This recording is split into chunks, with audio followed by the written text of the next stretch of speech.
출애굽기 24장 1절에서 8절 말씀 함께 읽으시겠습니다. 또 모세에게 이르시되 너는 아론과 나답과 아비후와 이스라엘 장로 70인과 함께 여호와에게로 올라와 멀리서 경배하고 너 모세만 여호와에게 가까이 나오고 그들은 가까이 나오지 말며 백성은 너와 함께 올라오지 말지니라. 모세가 와서 여호와의 모든 말씀과 그 모든 율례를 백성에게 고하매 그들이 한 소리로 응답하여 가로되 여호와의 명하신 모든 말씀을 우리가 준행하리이다. 모세가 여호와의 모든 말씀을 기록하고 이른 아침에 일어나 산 아래 단을 쌓고 이스라엘 12지파대로 12기둥을 세우고 이스라엘 자손의 청년들을 보내어 번제와 서로 화목제를 여호와께 드리게 하고 모세가 피를 취하여 반은 여러 양푼에 담고 반은 단에 뿌리고 언약서를 가져 백성에게 낭독하여 들리매 그들이 가로되 여호와의 모든 말씀을 우리가 준행하리이다. 모세가 그 피를 취하여 백성에게 뿌려 가로되 이는 여호와께서 이 모든 말씀에 대하여 너희와 세우신 언약의 피니라. 아멘. 오늘 본문에 하나님께서 특별히 모세를 부르셔서 시내산에 홀로 올라오게 하시고 그에게 말씀을 주십니다. 여러분, 우리는 불교처럼 인생을 살다가 어떠한 것을 깨닫는 것이 아니라 천지를 창조하신 하나님께서 수많은 사람들 가운데서 우리를 택하시고 거룩하신 당신 자신을 계시해 주심으로 하나님의 계심을 알게 된 사람들입니다. 많은 종교 가운데 하나를 내가 택해서 기독교인이 된 것이 아니라 만물을 창조하신 하나님, 만물이 창조되기 전부터 영원히 계셨던 하나님께서 저와 여러분에게 자신을 보여주셨고 그를 믿을 수 있는 믿음을 주셨습니다. 그래서 우리가 믿는 것이에요. 여러분, 우리 스스로는 하나님을 알 수가 없습니다. 절대로 하나님을 알 수 없습니다. 하나님께서 하나님을 믿을 수 있는 믿음을 주셔서 하나님이 계심을 알게 하심으로 저와 여러분이 하나님이 계시는 것이 믿어지는 것이에요. 하나님께서 오늘 본문에 모세를 부르셨습니다. 시내산으로 올라오게 하셔서 하나님께서 하신 말씀을 기록하라 하십니다. 3절에 보시면 모세가 와서 여호와의 모든 말씀과 그 모든 율례를 백성에게 고하매, 또 4절에 보시면 모세가 여호와의 모든 말씀을 기록하고, 이렇게 하나님께서 기록하라고 지시하신 것이에요. 그래서 모세가 하나님이 하신 말씀을 듣고 하나님의 말씀을 기록하고 산 아래 내려와서 이스라엘 백성에게 이 말씀을 낭독하는 것입니다. 참 귀한 것이에요. 여러분, 우리는 지금 이 자리에서 사람의 말, 즉 목사의 어떤 사상이나 또는 어떠한 고명한 사람들의 어떠한 말을 듣는 것이 아니라 하나님께서 주신 말씀, 오늘도 그 말씀을 통해서 말씀하시고 계시는 그 말씀을 듣고 있는 것입니다. 여러분, 이 말씀은 어떤 말씀입니까? 하나님의 말씀, 그저 옛날 하나님께서 모세에게 주신 그러한 과거의 말씀이 아니라는 것입니다. 여러분, 사람은 시간과 공간의 제한을 받기 때문에 과거에 이 말을 했다라고 하지만 그러나 하나님은 그렇지 않습니다. 모세는 우리가 이 세상에 태어나기 전에, 예수님이 오시기 전에 약 1500년경의 인물입니다. 그러니까 지금으로부터 약 3500년 전의 인물이에요. 그 모세를 우리는 만날 수 없습니다. 그러나 그때 모세에게 말씀하신 하나님은 여전히 우리가 만날 수 있고 우리에게 은혜를 베푸시는데, 그 하나님은 그때 하신 말씀을 통해서 오늘 우리들에게 말씀하시는 것이에요. 정말 우리가 이렇게 하나님의 말씀을 들을 수 있다는 것은 거룩한 구별된 복입니다. 복이에요. 그래서 하나님의 말씀 우리가 들을 때에 이 말씀은 아브라함에게 주신 말씀, 모세에게 주신 말씀, 옛날 얘기다. 그 말씀이 아니고 그때 말씀하신 그 하나님께서는 동일하신 하나님이십니다. 그때 하신 그 말씀은 오늘 이 시간에도 유효하고 오늘 이 시간에 하나님께서 저와 여러분에게 말씀하시는 것입니다. 모세가 하나님께서 주신 말씀을 백성에게 읽어줍니다. 7절에 보시면 언약사를 가져 백성에게 낭독하여 들려주었다 이렇게 하죠. 그래서 오늘도 변함없이 하나님의 말씀을 읽어 들려줘야 하는 것입니다. 여러분, 설교 시간에 세상 이야기 하는 것 아닙니다. 설교 시간에 누가 어떠한 말을 했다는 것도 아니에요. 이것은 강좌 시간이 아닙니다. 내가 어떻게, 내 생각은 이렇다, 이렇게 얘기하는 것이 설교 시간이 아니라는 것이에요. 설교 시간은 하나님의 말씀을 읽고 그 말씀을 선포하며 가르쳐주는 시간입니다. 세미나하고 다릅니다. 여러분, 세미나를 할 때는 이 사람이 이런 말을 하고 저 사람이 이런 말을 했는데 참 우리들에게 이것이 유익하다 그렇게 할 수 있습니다. 그러나 설교는 그것이 아닙니다. 설교는 하나님의 말씀에 감히 인간이 한 말을 집어넣는 것이 아니에요. 설교는 완전히 구별된 절대자의 말씀인 것입니다.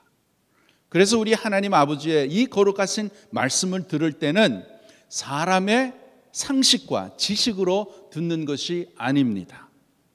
세상에 어떤 세미나에 참석했을 때의 수준으로가 그 수준이 아니고 이것은 오직 성령님의 도심이 계셔야 오늘 듣는 이 말씀이 나에게 전달될 수 있고 내가 깨달아지고 오늘의 은혜를 받을 수 있습니다. 이것은 세상에서 들을 수 있는 말씀과는 완전히 차원이 다른 그러한 말씀이라는 것이에요. 여러분, 우리에게는 영원하신 유일하신 하나님 한 분밖에 없습니다. 믿습니까? 그 하나님 어떠한 분이십니까? 그분은 절대자이십니다. 그분 말씀 한마디에 천지가 사라질 수 있고 모든 것이 다 변해질 수 있는 것입니다. 그 하나님이 나를 부르시면, 오늘도 나를 부르시면 이유가 없습니다. 그냥 가야 되는 것이에요. 그 하나님은 전지전능하신 절대자이십니다. 그런 분이 내 아버지시요 나를 영원히 사랑하시는 분이세요.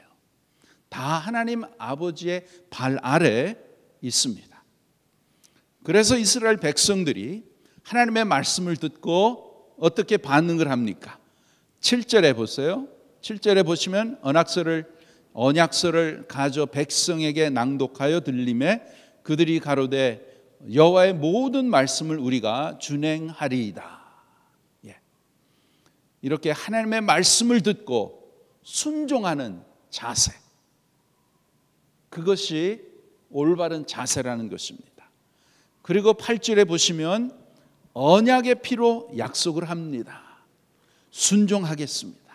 하나님의 말씀에, 모든 말씀에 순종하겠습니다. 그것이 여러분 하나님 앞에서의 유일한 자세입니다. 이것이 어떻고 저것이 어떻고 내가 좋은 것만 선택해서 하나님을 믿는 것이 아니라는 것이에요. 성경에 내가 좋은 말씀은 내가 받아들이고 이게 좀 이상한 것은 이것은 당신 거야. 그렇게 하는 것이 아니라는 것이죠. 하나님의 말씀에는 순종밖에 없다라는 것이에요. 그것이 하나님 앞에서의 올바른 자세라는 것입니다. 이것이 어떻고 저것이 어떻고 그것은 사람과 사람이 되어야 할 때 하는 것이지 하나님 앞에서는 그것밖에 없다는 것입니다. 다른 것이 있을 수가 없습니다. 그런데 이스라엘 백성들이 하나님의 말씀을 듣고 정직한 마음으로 순종하겠습니다. 다 온 백성이 그랬어요. 그런 마음이 다 있었습니다. 또 저와 여러분도 하나님의 말씀을 들을 때에 우리가 예, 하나님 순종하겠습니다. 힘들지만 순종하겠습니다. 그러한 마음이 저와 여러분에게 다 있습니다. 이스라엘 백성들이 정직한 마음으로 순종하겠습니다 이렇게 했지만 사실은 저들 존재 자체는 스스로 순종할 수가 없었습니다. 그렇죠. 마치 우리가 날아가기를 원하지만 날개가 없으므로 날 수 없는 것처럼 하나님의 말씀대로 그렇게 하겠습니다 약속은 하였지만 이스라엘 백성들 보세요.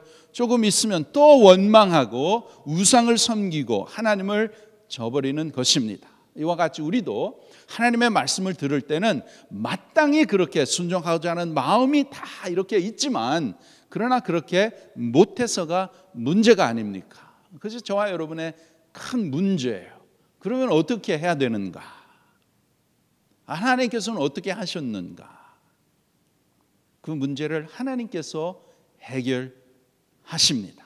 에스겔서 11장 귀한 말씀이 있는데 1163페이지 1163페이지 에스겔서 11장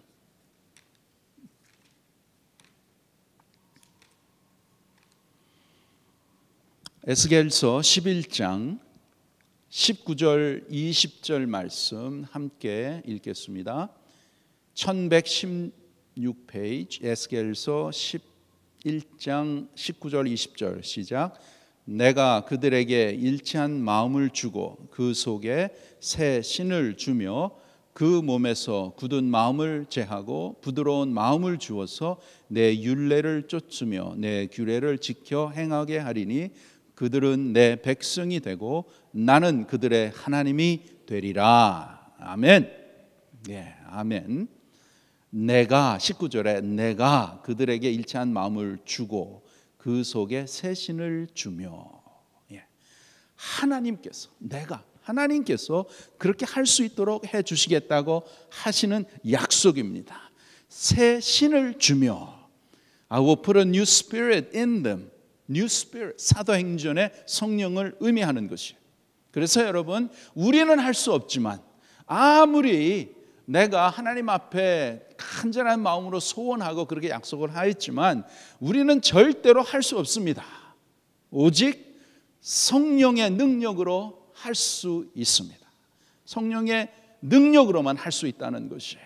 성령으로 할 수 있도록 해 주시겠다고 하시는 것입니다. 그것이 새 언약입니다. 그러니까 이스라엘 백성들이 모세로부터 하나님의 말씀을 듣고 예, 우리가 다 그렇게 지키겠습니다. 이렇게 했는데 그런데 할 수가 없는 거예요. 할 수가 없는 거예요. 그것이 저와 여러분의 육신의 이 죄악이 아직도 있기 때문에 우리는 할 수 없다는 것입니다. 이것이 사도 바울의 고백입니다. 원하는 바 선을 행치 아니하고 원치 않는 바 악을 행하는도다. 이것으로 우리가 신앙생활에 항상 갈등하고 이렇게 안에서 싸우는 것입니다. 그럼 왜 이런 것이 원치 아니하는 바 악을 행하는 것인가? 왜 이렇게 나타나는가? 그것은 내가 하는 것이 아니고 죄가 그렇게 하는 것입니다. 내 안에 있는 죄. 왜? 내 간절한 하나님을 향하는 성령의 그 역사하심은 내가 정말 하나님의 말씀에 순종하고 내가 원하는 그 선을 행하기 원하고 그렇게 원하지만 내 속에 있는 악이 그렇게 못하게 하는 거예요. 죄가 그렇게 하는구나. 죄에 넘어가서 죄를 다스리지 못하고 내 속에 있는 죄에 거기에 아직도 많은 영향을 받아서 그렇게 따라가는 것입니다. 그러면 어떻게 해야 되는가? 하나님께서 말씀하십니다. 내가 너에게 새 신을 주며 성령께서 도와주셔서 우리가 기쁜 마음으로 즐거운 마음으로 순종하는 마음으로 그렇게 할 수 있도록 전능하신 하나님께서 그렇게 해 주시겠다고 하는 것이에요. 그것이 하나님의 놀라운 은혜입니다. 그래서 우리의 굳은 마음을 제하시고 부드러운 마음을 주실 것입니다. 하나님의 율례를 행할 수 있도록 자원하는 마음을 내가 주겠다라고 하나님께서 말씀하시는 것입니다. 그것이 하나님의 놀라운 은혜예요. 이렇게 여러분, 우리 하나님 아버지는 말씀만 하시는 것이 아니라 그렇게 할 수 있도록까지도 해 주신다는 것입니다. 놀라운 하나님의 은혜요, 저와 여러분을 향하신 하나님의 계획이요, 하나님의 뜻입니다. 그래서 여러분, 믿음 생활은 뭐냐? 믿음 생활은 처음부터 끝까지 성령님의 은혜로, 성령님의 능력으로, 도우심으로 하는 것입니다. 사람의 힘으로는 신앙생활 절대로 할 수 없습니다. 지금 우리가 성령의 힘으로 믿음 생활하는 것입니다. 성령의 능력으로 기도하고자 하는 마음, 교회에 가고자 하는 마음이 일어나는 것입니다. 오늘 아침에도 내가 좋아서 내가 그래 시간도 있고 해서 이렇게 새벽 예배 오는 것이 아니라 성령께서 그런 마음을 주시고 성령께서 인도해 주셔서 이 자리에 오신 줄 믿습니다. 이렇게 성령께서 역사하셔서 하나님의 말씀을 들을 때에 믿어지게 하시고 그것이 은혜가 되고 기쁨이 되는 것은 성령께서 역사하시기 때문입니다. 그래서 여러분, 우리가 은혜를 받을 때마다, 말씀이 깨달을 때마다 성령께서 이렇게 깨닫게 하시고 성령께서 이렇게 도와주시니 성령 하나님 감사합니다. 감사합니다. 그렇게 하셔야 돼요. 성령께서 나와 오늘도 늘 함께 하시고 인도해 주셔서 감사합니다. 우리의 각자의 삶도 그렇고 우리의 가족들의 삶도 그렇고 주님의 교회, 우리의 교회도 성령 하나님께서 하나님의 선하신 뜻대로 인도해 주실 줄 믿습니다. 그래서 여러분, 우리 안에 거하시고 우리를 주관하시고 또 우리를 인도하시는 성령께서 오늘의 삶 가운데 또한 우리가 천국 가는 그날까지 우리와 늘 함께 하실 줄 믿습니다. 이렇게 성령께서 오늘도 나의 삶과 함께 하시는구나. 성령 하나님 감사합니다. 성령 하나님 인도해 주시옵소서.